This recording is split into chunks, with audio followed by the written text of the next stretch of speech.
ప్రస్తుతం power star Pawan Kalyan Dolly దర్శకత్వంలో కాటమరాయుడు అనే సినిమాలో నటిస్తున్నాడు. ఈ సినిమా తర్వాత పవన్ త్రివిక్రమ్ తో ఓ సినిమా చేయబోతున్నాడు అనే వార్తలు ఓ రేంజ్ లో వచ్చిన విషయం తెలిసిందే. ఇక త్రివిక్రమ్ సైతం ఎన్టీఆర్, మహేష్ ను పక్కన పెట్టి పవన్ కోసం అదిరిపోయే కథ రెడీ చేస్తున్నాడని కూడా టాక్ కూడా వినిపించింది.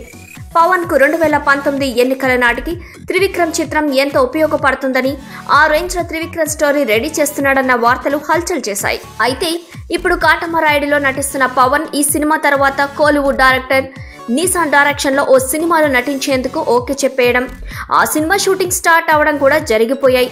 ఈ చిత్రంను ఖుషి, బంగారం సినిమాలను నిర్మించిన MM రత్న నిర్మిస్తున్నారు. ఇంతవరకు బాగానే ఉంది.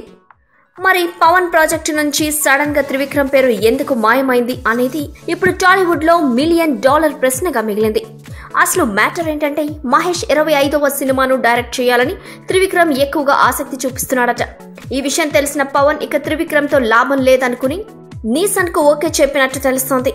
సో అలా పవన్ త్రివిక్రమ్ కు షాక్ ఇచ్చాడన్న టాక్ టాలీవుడ్ లో వినిపిస్తోంది.